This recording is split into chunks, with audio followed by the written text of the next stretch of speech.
Welcome to the How to Be Awesome at Your Job podcast, the show where brilliant professionals share how to sharpen the universal skills required to flourish at work. Enjoy more career fun, wins, meaning, and money with your host, Pete Makaitis.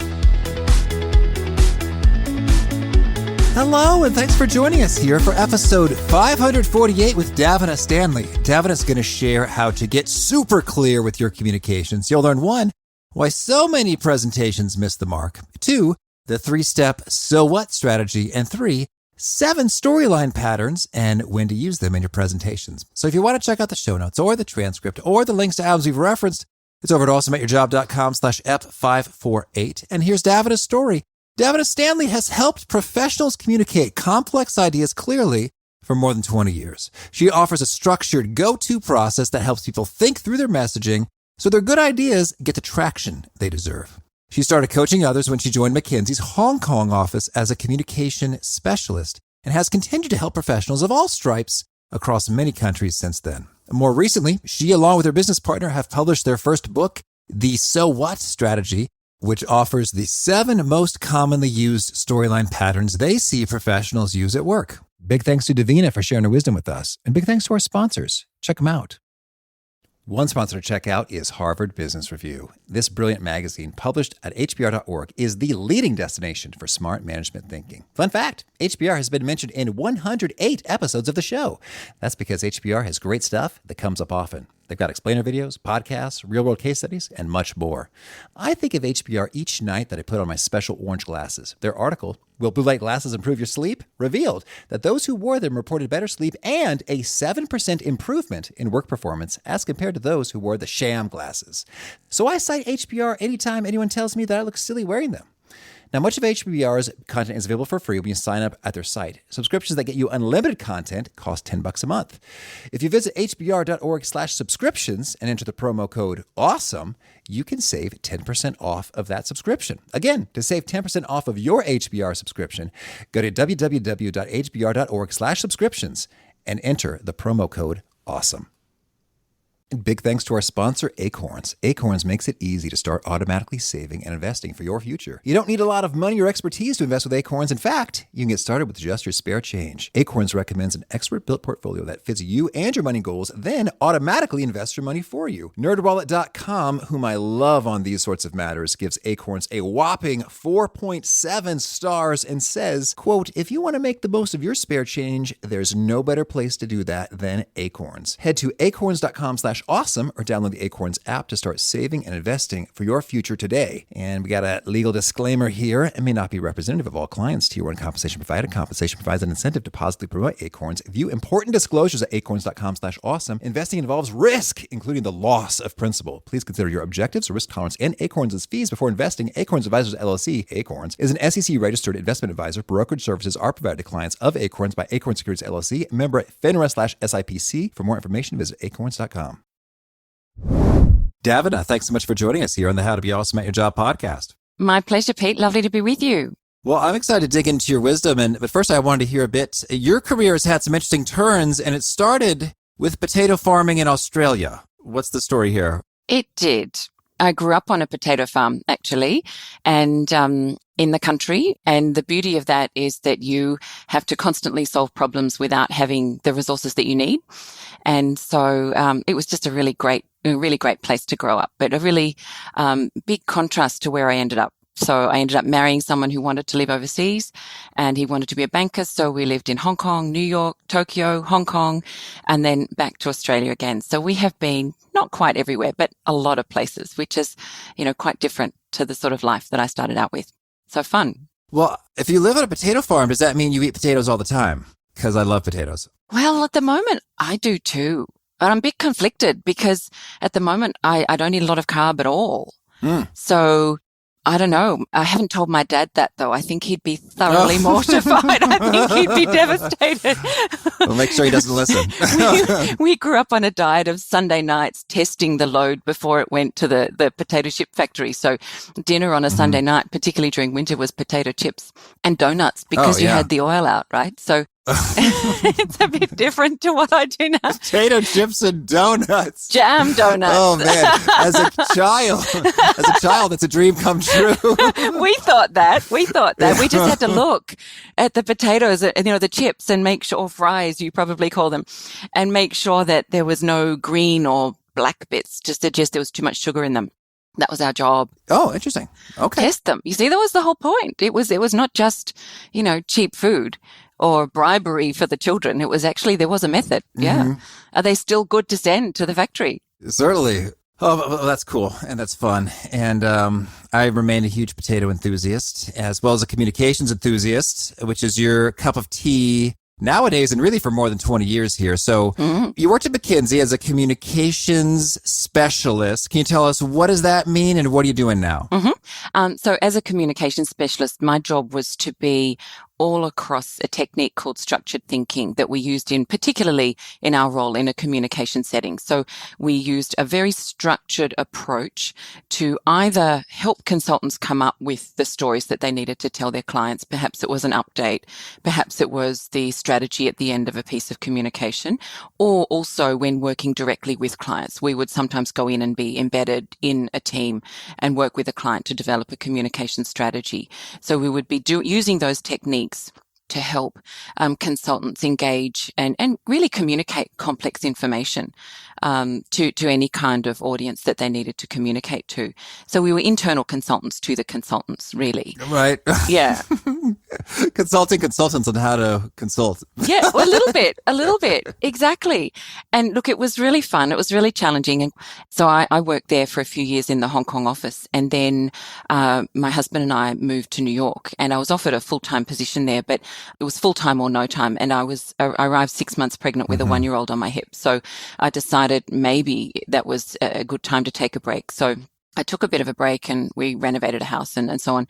And then when we moved further on in our adventure, I just freelanced for the firm for a long time. And I was helping, run training sessions. I worked for the marketing practice. I did a whole lot of things, anything where I could help the teams or the firm in terms of communication. So I kept doing that, and I've just sort of gradually built it as my family's grown older and I've had more freedom. I've built it into something larger.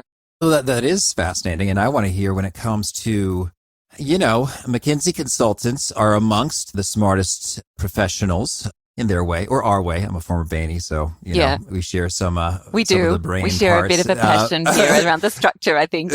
But I'd love to hear from you. So given that, so even super smart folks, what communications mistakes did you see that they made repeatedly? Like you could just bank on, okay, we're going to have to fix A, B, and C.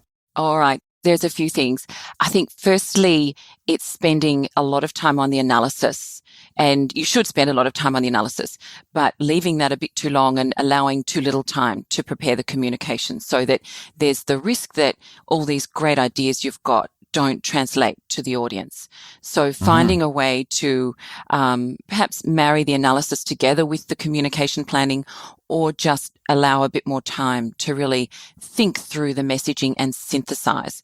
So I think anyone who's really close to something, smart people or not, struggle to get just a bit of separation from it so that they can perhaps get up in the helicopter and see what really matters here. So I think that's one thing. And I think, again, in this, I see it at McKinsey, I see it at other places too, where people are a bit inclined to overemphasize the analysis and underemphasize the communication. So similar thing, but it's just about, well, what do I think really matters? Actually forgetting that the communication matters quite a bit. So that's one thing. Okay. And so then you've sort of captured many of your ideas in your book, The So What Strategy. And what does that mean, the So What Strategy? So I think we heard so many of our clients, the people that we work with, saying things like, I presented to the leadership team and I had prepared so hard and I'd rehearsed and I was so organized. I'd really invested in it.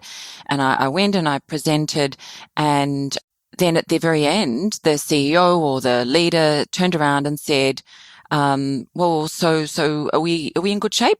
Or so what's the main thing here? Yeah. And they just got lost in all of the detail.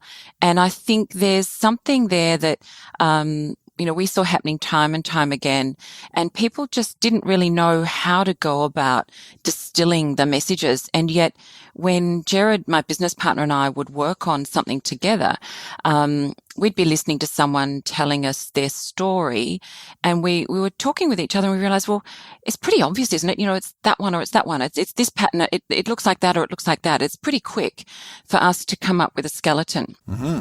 And so we thought, well, perhaps a way we can really help people is simplify the structured communication discipline, the rules, like put it into a process that we naturally use because we've just done it for so long. And when we sat down and worked through them all, we thought, well, it looks to us like there's about 7 patterns that we see being used most commonly in the business communication that we work in. And when I say business, I mean professional. It could be consulting, it could be business, it could be government. I see. Well, so then we've got 7 different common storyline patterns. And then you say there's also a process. So maybe can we hear the process first and then learn a bit about what are those patterns? Sure. So we talk about a 3-phase process. First of all, design your strategy. Secondly, develop your storyline. And then thirdly, deliver your communication. So most people jump straight to the deliver piece. How can I write that PowerPoint? How can I build those charts? How can I write the paper? So we're saying, hang on, let's become more conscious and structured in the steps that come before that. And so design your strategy is all about being really clear about your purpose for this particular piece of communication and getting really dialed in as to what specifically you want from a particular piece of communication, and then understand your audience. Well, that's, let's go appropriately deep. If it's an email, you're not going to go as deep as you are if it is, let's say an emergence pitch or something. So it's scalable, but you're going to go quite deep in understanding who your audience is and what their hot buttons are, and really get into understanding them very well. So you bring those together, and then think also about your process. Who do you need to involve in the process of engaging other stakeholders in your journey? So you've got that sort of set before you start. And then once you're fairly clear on that, you may iterate back, but fairly clear on that, then it's time to start mapping out your storyline. And we've built on an approach that I think you'd be familiar with, the pyramid principle, which was developed at McKinsey by a woman called Barbara Minto. And we've taken what she's got there and said, okay, how do we make this really practical and easy for people to use? And we've altered the language a bit to really help people work out what the elements are for an introduction. And interestingly, the strategy and then the introduction, which might only be a couple of lines in your whole communication, can take quite a big proportion of the amount of time it takes to prepare the whole thing. But you're sort of leading to that single question you want your audience to ask, and then working out what that answer is, and you're stating that in a sentence. So when I was talking about people getting stuck in the detail, they very rarely have that single message that they need to convey, and they even less regularly have that next layer below it, which we describe as being a grouping of ideas, either as a list or structured using, deductive logic. So there's some rules and some principles, and we've built a 10-point test to help people evaluate whether their ideas fit in the right place. We're just very strong believers that if the thinking is clear, if the synthesis is strong, then you'll engage, even if you're not very confident, or your charts aren't beautiful, or your prose isn't perfect. If your thinking's really clear and you can synthesize your message, it's really powerful. So we encourage people to map that out on a single page in a particularly structured way. Use that to test, with stakeholders what the thinking is at the high level before you build anything, which changes the dynamic in the workflow and the stakeholder engagement quite substantially, and reduces the rework, because by the time you go to prepare your communication in that last stage of delivering your communication, so much of the work is done. It's actually really fast to prepare whatever it is that you need to prepare. So it's about being really intentional about those 3 steps. We draw them in a triangle because we think they're iterative, and it's a storyline. It's a shape like a triangle, just to help people have a process to use themselves, but also when they're collaborating. Oh, right, yeah.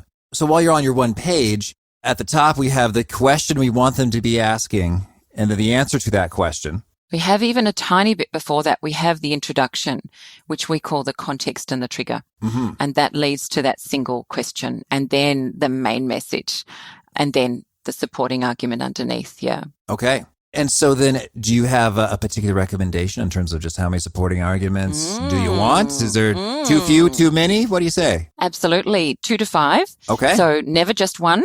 Otherwise, you've just got 1 point. So there's nothing. There's, 1 dot point. Never do that. Don't do that. But no more than 5 if you can possibly help it. And if you are using a deductive structure, then it shouldn't be more than 3. Now, deductive, can you define that for listeners? So it's a way of building a case. So it allows you to put forward your reasoning in classic logic language with a major premise followed by a minor premise, something that comments on the original point. That together, those 2 points, the first 2, lead you to the third one, which will be, therefore, we should do something. And here's the set of things we should do. So you're always building a case towards a set of actions. And so that's enormously powerful when you've got to persuade people that a set of actions is the right set of actions to take, like a business case, or we need to change their mind about something and get them to act in the same engagement. Okay. Well, so could you maybe give us an example of where we've sort of affixed these terms, these concepts, these labels to some actual verbiage or argument, bullet points, that so we could sort of see how it all goes together? Yeah, absolutely. So perhaps if we talk about option stories, because people professionals are often needing to put forward a set of options in terms of the way something might be handled. So let's say there's a new computer system needs to be installed, and there might be a few different ways in which that could be done. And somebody has a view in mind that a particular path, maybe using a particular external vendor, is the way to go. But at the same time, they know that the leadership wants to see evidence that they've really considered a range of different ways of doing this. And they want to see their reasoning before they actually go and agree that this external vendor is the right way to go. So we'd be using what we call a to be or not to be pattern, most likely, which is a deductive one. We've tried to give the patterns names so they're memorable rather than just being, deductive options, deductive or something. So to be or not to be. So your main thought there would be that big idea that overarches all of it would be, let's hire a vendor X to install this system over the next 6 months or something like that. And then the first of those 3 points that sits underneath might be something like, look, we've looked at a whole lot of different ways that we might implement this software system. And then you'd be going in and saying, well, we decided to investigate vendor X because they know our business really well and they're not trusted by us. We decided to explore doing it ourselves because we thought it made sense to see whether we could do it internally. And we decided to explore another vendor because they've also got a good relationship with the bank, let's say the organization. So you might explain why each one of those 3 is something worth considering. And then in the next limb of the story, in that minor premise piece, you say, however, we think vendor X is the best way to go. And then underneath that, you'd be running through your criteria as to why you think that is the best way to go, and saying why they're good and why the other ones are not going to be so fit for purpose. And so by the end of that one, you'd want your audience to be in a place going, okay, that makes terrific sense. I've been able to discuss with you the pros and cons of these. I understand your thinking. I agree with you. So, okay, we should get vendor X. How do we do that? And then they'd be ready to hear from you, the set of steps that are there. And in fact, this is something that, business leaders often talk to us about the lack of reasoning that people put forward.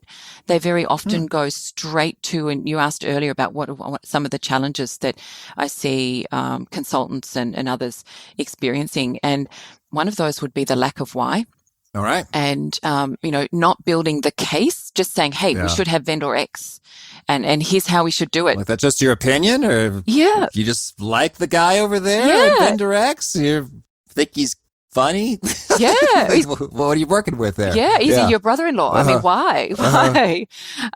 Why do it? And I think part of that comes from all of us. When we're working on something, we've got to a certain point in our thinking and our work. So somebody's gone through the process, they've analysed their options, they've thought about it carefully, they've made a decision that they believe is the right thing. And so in their mind, they're ready to say, look, let's just go. We're ready. I'm impatient. I want to get this thing done. And they just forget that the audience is in a different place. And that's why, in our process, we really encourage people to drill into their purpose and their audience, because it could be that when communicating something like that, actually you've got to come to the leadership group a couple of times. If it's a really big spend, you've got to take them on a journey. And so you've got to be really aware of where the audience is on that. Do they just need to agree with you that these are the right things to explore? Because actually in your situation, analyzing all the options is a big piece of work. And if you do that, that means you're not doing something else. So maybe because of the amount of time that's required, they want you to actually come to them and say, look, we think this project's worth investigating, or these options are worth considering. Right. Do you agree they're the right options? Great. You agree they're the right options. We'll go away. We'll do our analysis and spend a month doing the analysis or whatever's involved. So, that design your strategy piece is really important in that regard. Certainly, and it's interesting as you convey, like that's sort of what we want them to take away. It's like, wow, you've really thought this through. You've done your homework, you've done the research, the investigation, the analysis.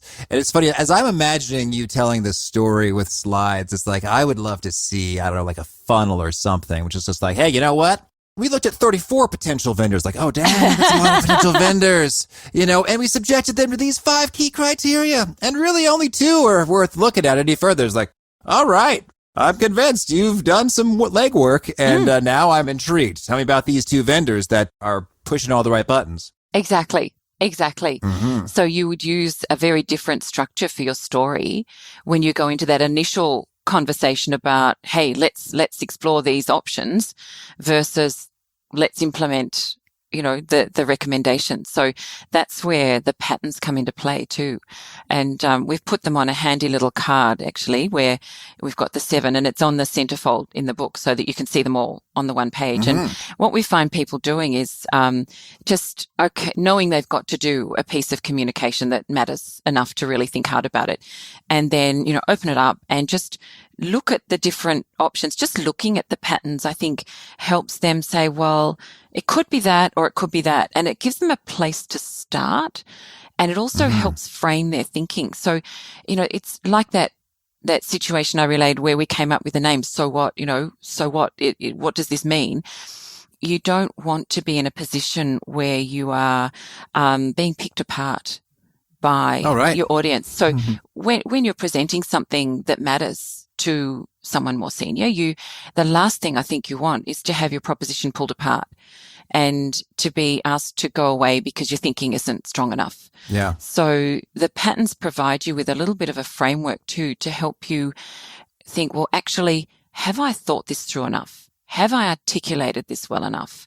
If you work through the 10 points in the test, it's a really good set of thinking tests to say, are my ideas meaty? That's a term that I think you'd be familiar with. Ex-consultants are really familiar with this idea of, are there any overlaps or any gaps? And is this a complete set of ideas? Have I organized them well? And if you apply that test really thoroughly, then all sorts of things pop out at you. It's like, oh my gosh, how did I miss that? I've got actions and reasons in the one list. Bad thing. They're different. How do I fix that? What do I move? Do I change my message? Do I move things around? And you can imagine sticky notes on a wall or something. And I see my clients do this where you put all your messages out and you sort them all around and move them about until they're in the right spot.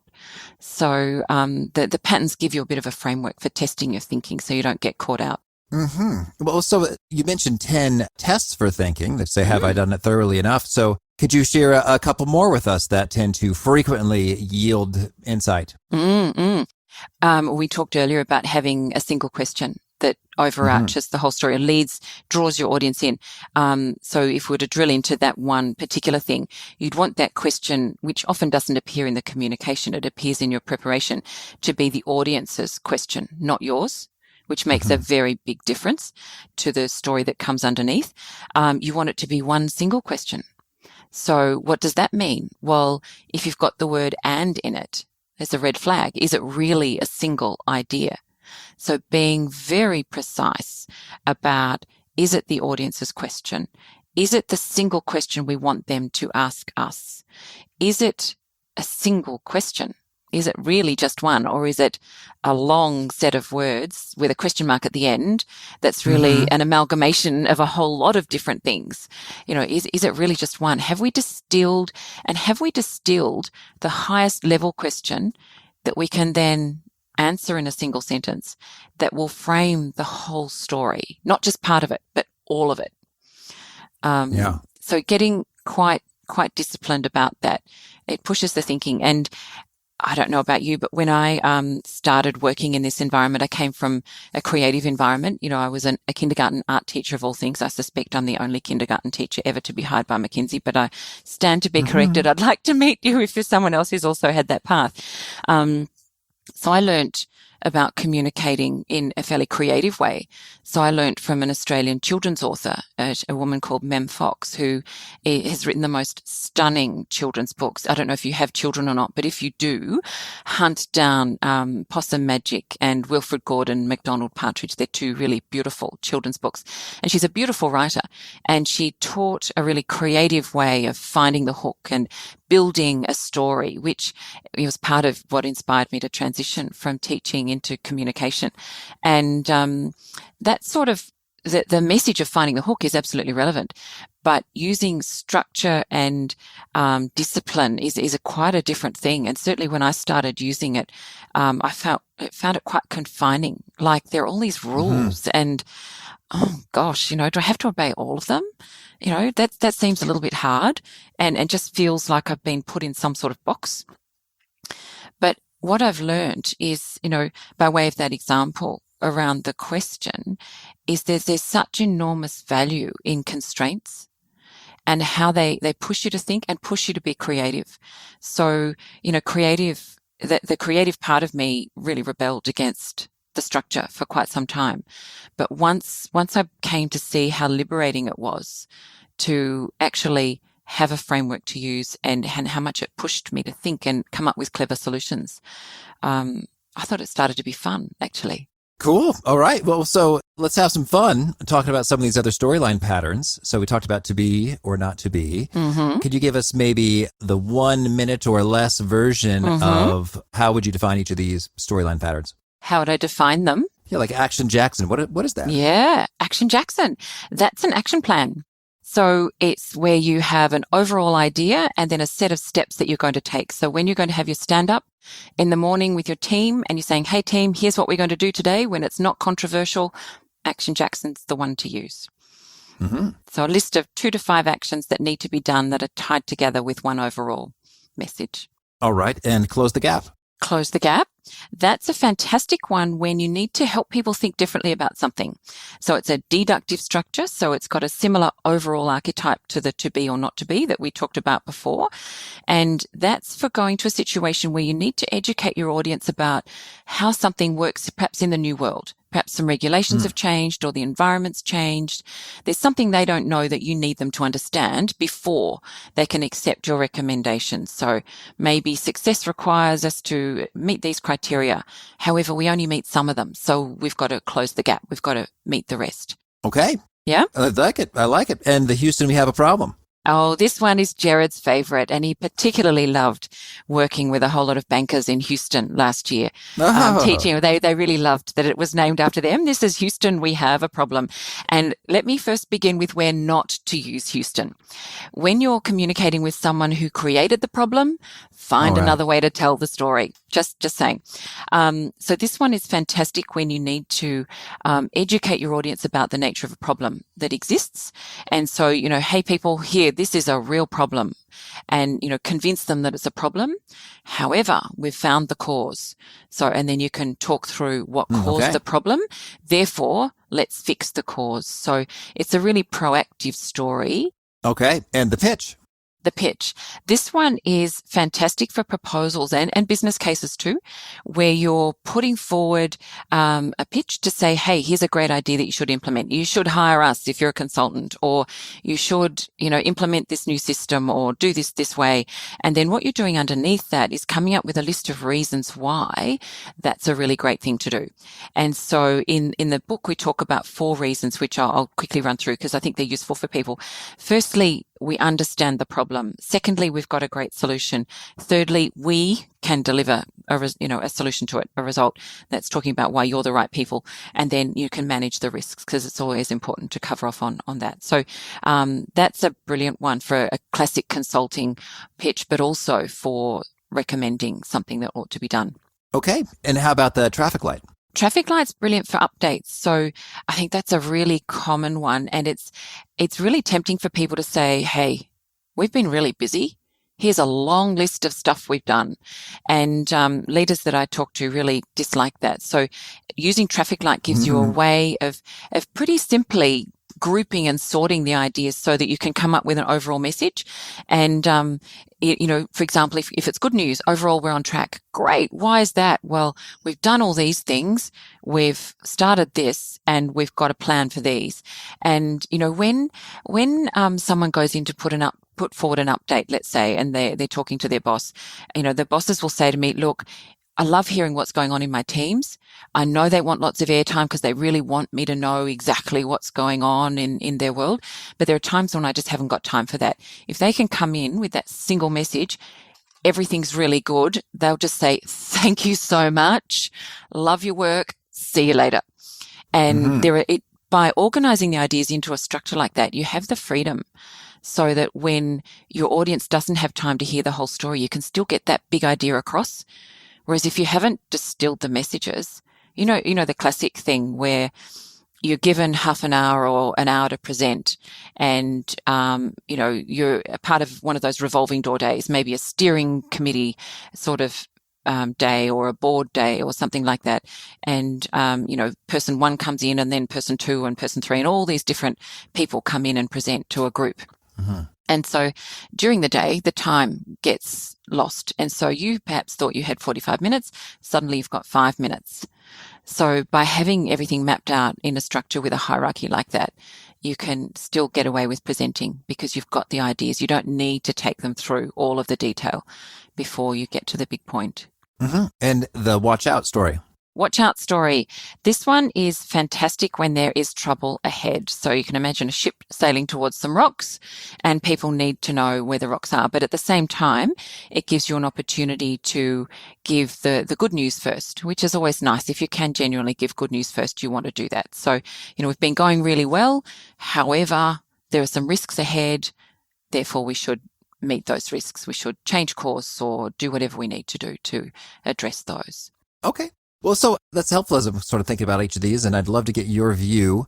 Could you maybe share an exciting case study or story of someone who put all of this together and saw a cool result that they weren't seeing when they weren't doing this? Sure. So I was working with an infrastructure company toward the end of last year, and I'd worked with them for about a year. So I'd been over and run a program and then come back a year later. And that's a really nice thing to do in my world because we don't always get to see the outcomes.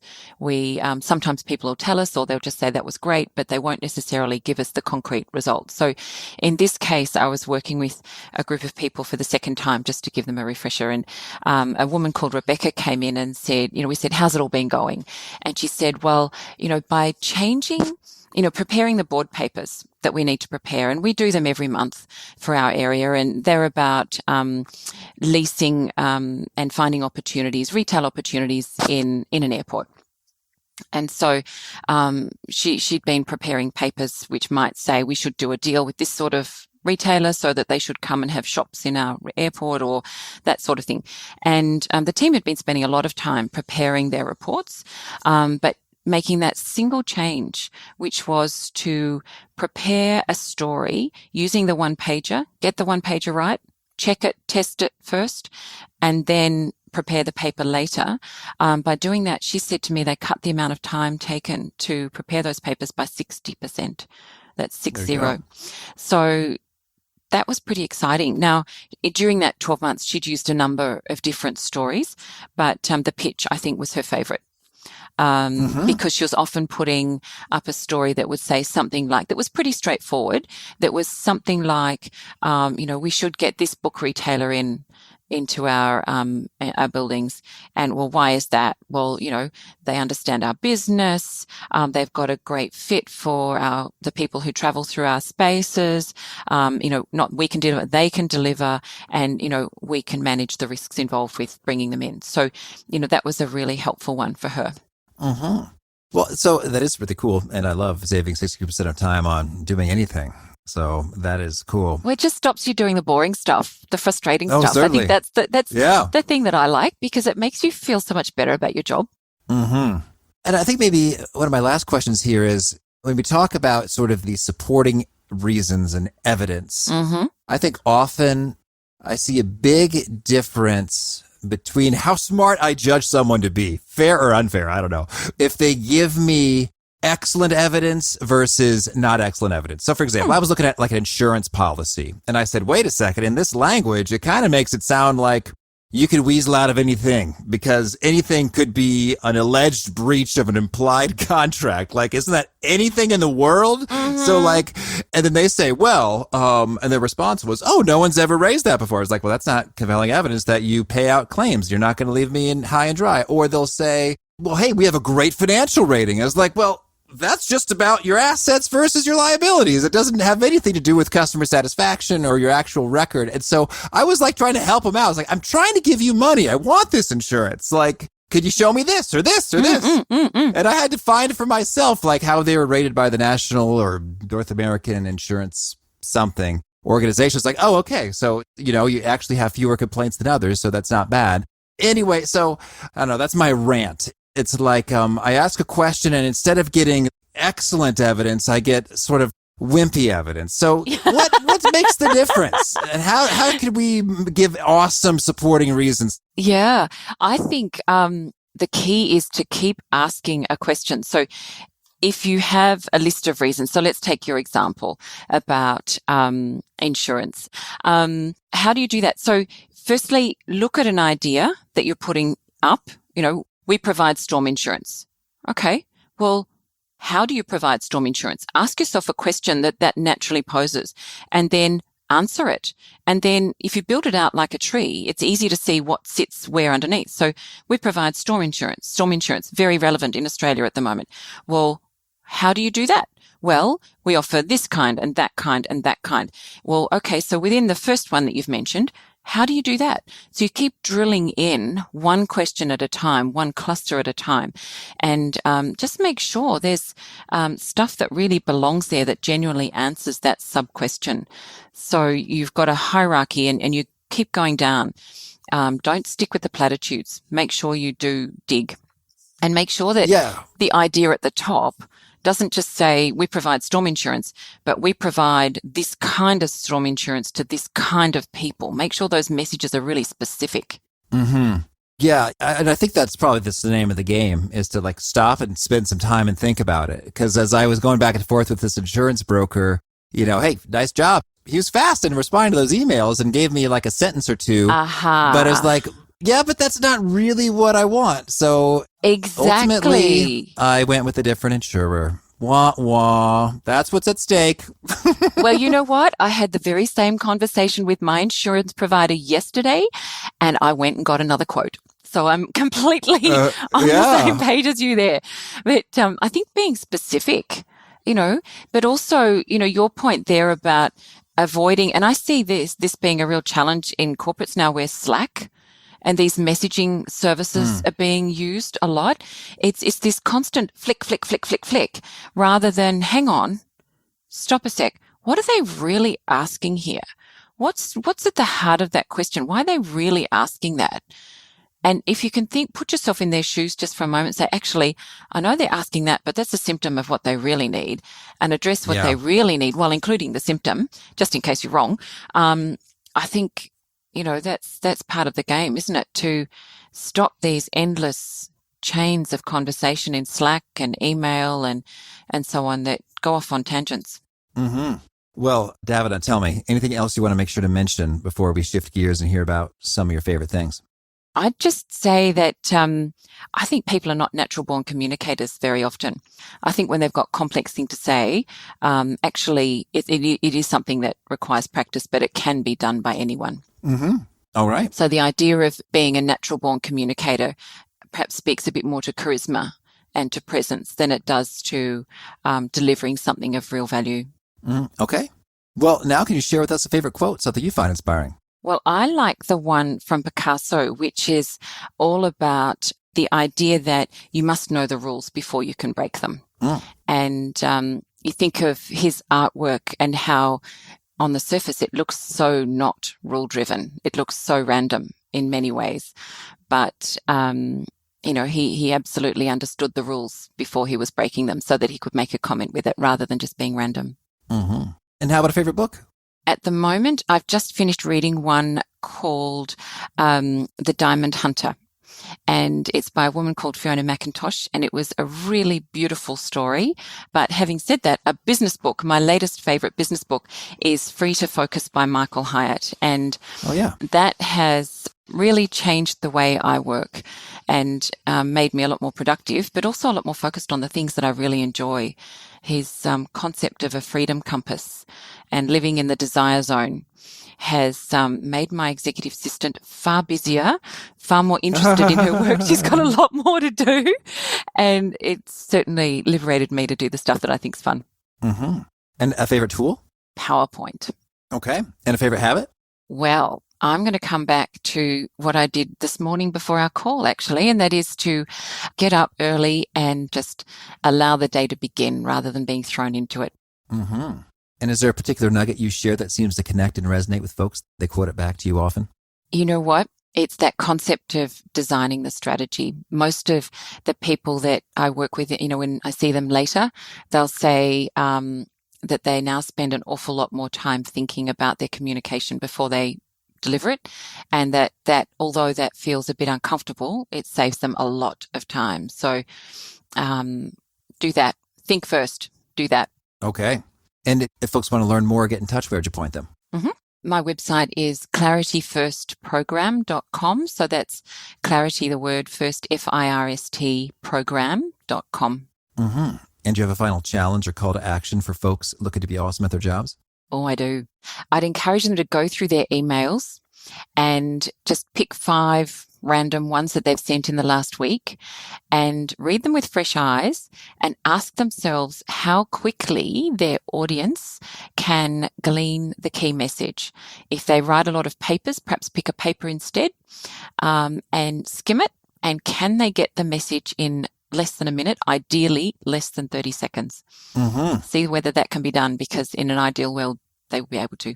All right. Davina, this has been tons of fun. I wish you lots of luck in your communication adventures. Thank you so much. Lovely to talk with you. The message that really resonated for me from Davina is to think first. And I think we've heard that before when we talked about how to make your charts awesome and other topics. It's tempting to, any communication, whether it's a full presentation or an email or just a couple slides or PDF, well, you get the idea. Just about anything, it's easy to just kind of dive in and you start talking, you start typing, you start making boxes and arranging them on the slide. But really, if you take a breath, if you pause, if you think, what are we really trying to convey here? Where are they coming from? And going through that 3-step so what strategy makes all the difference in terms of getting your stuff on point. And it's a theme that we seem to be seeing over and over again, is one thoughtful, proactive minute up front can save you many reactive, unthoughtful minutes on the back end. So good message from Davina. Again, the show notes, the transcript, the links to items we've referenced are at awesomeatyourjob.com/F548. If you haven't already, I hope you'll push subscribe to catch our next guest. It's Rick Gillis, and he's got an interesting perspective on how to think about your contribution versus your compensation and how you might increase the both of those. Hope to catch you there. In peace. Thanks for listening. To get the most out of the show, we recommend 2 key things. First, check out the extra resources at awesomeatyourjob.com. You can find this episode's transcript and links, as well as the perfect episode for your situation. You can search the full text transcripts of hundreds of episodes or explore episodes tagged by topic and competency covered. Second, subscribe to the podcast and get future episodes automatically. You can subscribe by telling Siri and several other smartphones and speakers, subscribe to the How to Be Awesome at Your Job podcast, or by tapping subscribe in your podcast player of choice. If you'd like some extra help figuring out podcasts and how subscriptions work, visit awesomeatyourjob.com/subscribe for guidance. Hope to catch you on the next episode of How to Be Awesome at Your Job.